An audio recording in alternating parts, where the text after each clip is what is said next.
Whew. Heat wave, emergency, crisis, crisis. We're all going to fry. Or, as the chief of the United Nations said, we are in the era of global boiling. Oh, ladies and gentlemen, if you happen to live in the United Kingdom, you must be literally melting. The stories are all over the place. You've probably seen some of them. UK built for climate that no longer exists and needs urgent changes to survive global heating. Report warns. Landmark report calls for widespread air conditioning and says UK temperatures forecast to exceed 40 Celsius by 2050. 2050, that's 24 years from now. 24 years from now, and I'll be 85. Okay, well, I'll deal with it then. But of course, that's typical of the headlines you're getting at the moment. And why are we getting this kind of horrendous threat to our well-being? It's all our own fault. It's all because of carbon dioxide coming from human beings. And we've got some geniuses telling us this as well. There's the former genius, Ed Miliband.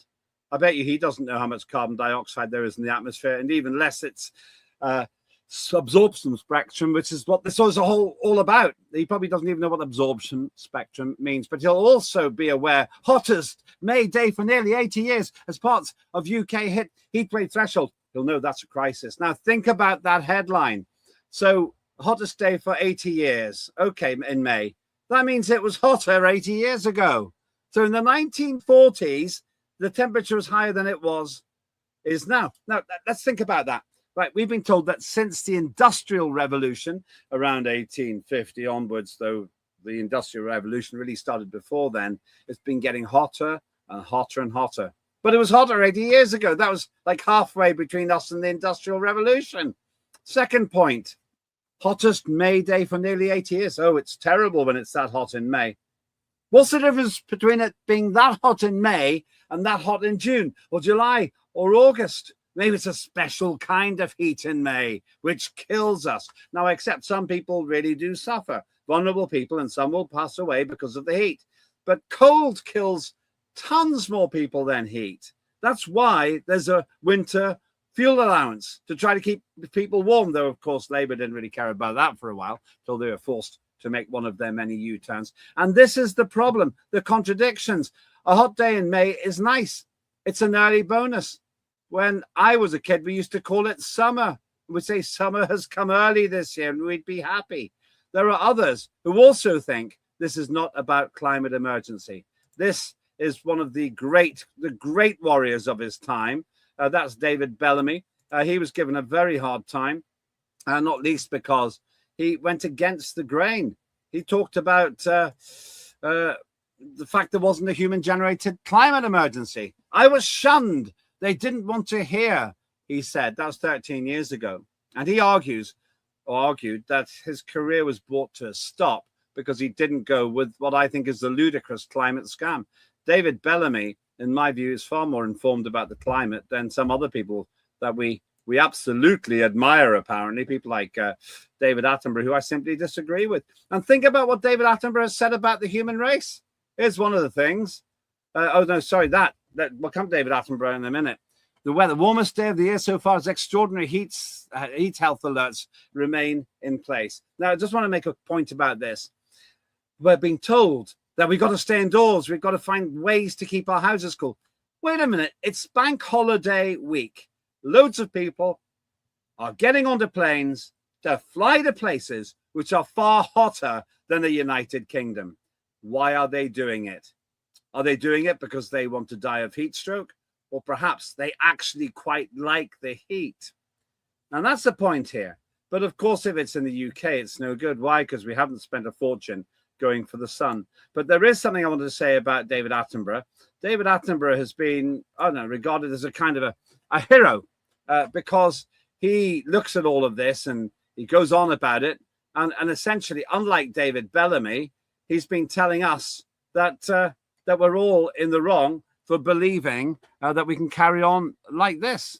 Essentially, David Attenborough, who is definitely with the program, he's definitely agreeing with the climate emergency, has tended to point out the heinous dangers brought about by all the human beings being so selfish and doing the wrong thing on the earth. And I think he actually described the human race as a plague. Yeah, I think he called us a plague. There we are. That's the one I was looking for. Humans, a plague. Can we just get that? Thank you. Humans, a plague, says nature expert Attenborough. Now, that's not very nice because while David Bellamy says human beings are not wrecking the climate, David Attenborough says that we're actually a disease, some kind of a virus. That means your children and your grandchildren, you're a plague. And you are a plague, damaging the earth. I think the opposite. I think human beings are pretty much the greatest invention, together with dolphins, whales, and so forth, because we're here to enjoy, and if we're responsible, to look after the planet that gave us life. But this guy, just celebrating 100 years on the planet, says human beings are a plague. I've met David Attenborough, and I really wanted to be impressed. But my concern is he's going along with something which is, in my view, scientifically nonsensical. Now, I've made this point before, and I won't go into it now because I really want to focus on the heat wave. That is just really nice weather. I disagree when Attenborough is wheeled out to tell us that this crushing heat, apparently, is all our fault. So let me get to the point here. Back in 1976, I was 11. And there was a heat wave and really high temperatures as well. And this is a picture, I think, from the London Evening Standard of some kids playing in Trafalgar Square. It was nice. It was black and white. We had good times. We enjoyed it because it was exciting that the sun came out.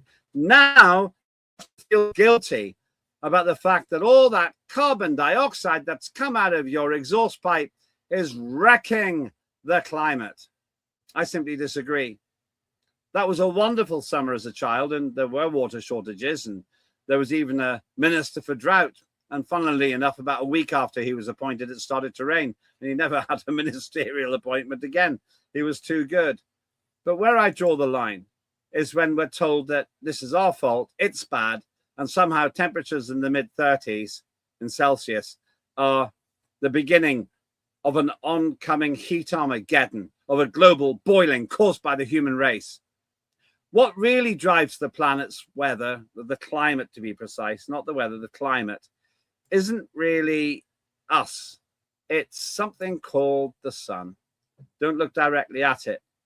But if you've been out recently, you'll enjoy its warm and tender rays, so you have to wear sunscreen. I recommend that, as it keeps the planet warm. When the sun gets a bit warmer, then we get a bit warmer. When it gets a bit colder, or Earth goes a bit further away from the sun, then things cool down here as well. The human race adds about 3% of all the carbon dioxide emitted every year. 97% of it is natural. It's total baloney to say that that tiny 3% is driving the climate. You actually have to create preposterous scientific or pseudo-scientific models to even justify that. And as a result of that, I put it to you that this whole thing is a hoax. It's designed as a religion for people who can't be bothered to go to church, but still want 4 elements of what really amounts to a cult. We're all going to die. It's all your fault. But if you repent, i.e. pay for all the expensive mitigation projects, then you will be saved. That's the religion of the climate emergency. And they jump on any interesting weather on the hot side to prove it. Lo and behold, if you're watching this live, 3 weeks ago, there was another headline, which I noticed. Snow in Shetland after UK's coldest May night in 5 years. This was at the end of, well, actually beginning of May, end of April, beginning of May. It was snowing in Scotland. If you live up in the north, you'll know how chilly it was. And actually, it hasn't been quite that hot as the media would tell you. But remember, much of the media is based in London, where it has been really nice. But that weather doesn't count, ladies and gentlemen. It's only the heat that counts. And they mix up weather and climate. Weather is what happens on a day-to-day basis. Climate is what happens over a long time. So they jump on weather events like the really nice May days we've had, thank goodness, at a bank holiday. But they ignore the fact that it's been unseasonably cold, particularly in the north of England, in recent times. It even hailed in the south. Now, hail's a slightly different thing, but it was cold enough to settle for quite a while. I put it to you, ladies and gentlemen, that we're being sold a pup. And that pup is this nonsensical claim that human beings are wrecking the climate. We do wreck parts of the environment. We are irresponsible with pollution, fly tipping on a local scale, pollution on a massive scale, too much plastic in the sea, overfishing, things like that. And I think we need to be responsible guardians of the planet that has given us the life that I mentioned before.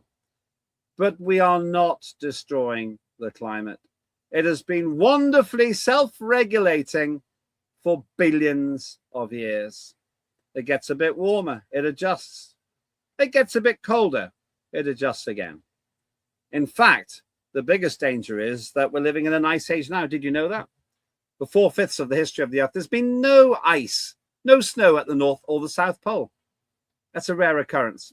And we're in an interglacial period, as it's called.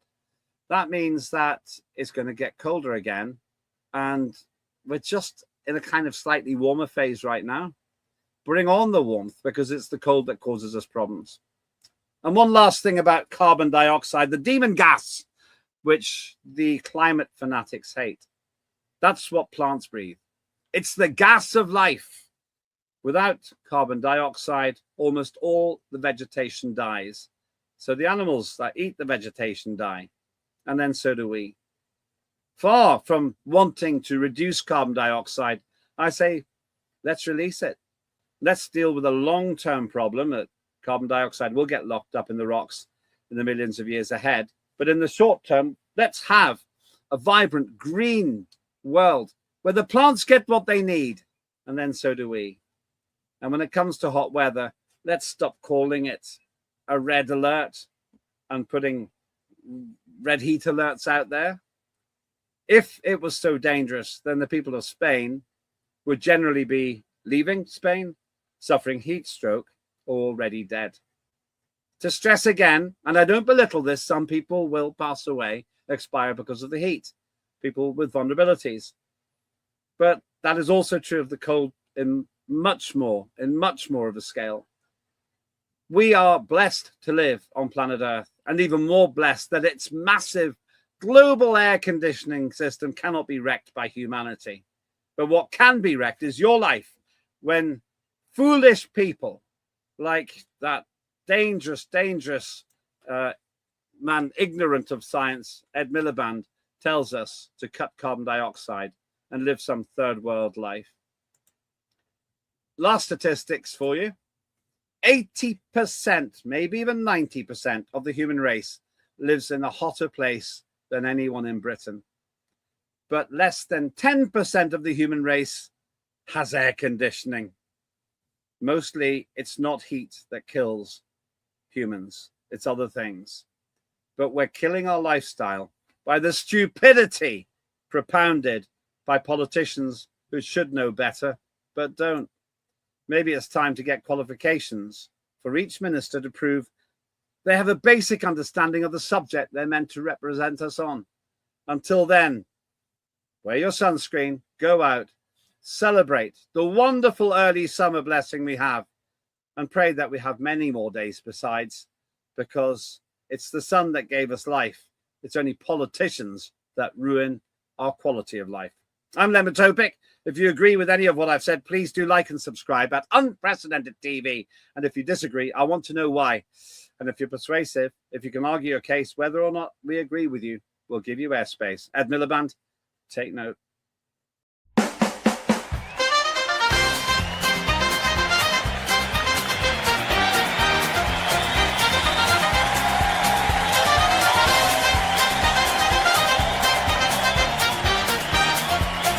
Immediate ceasefire in Gaza, the return of the sausages.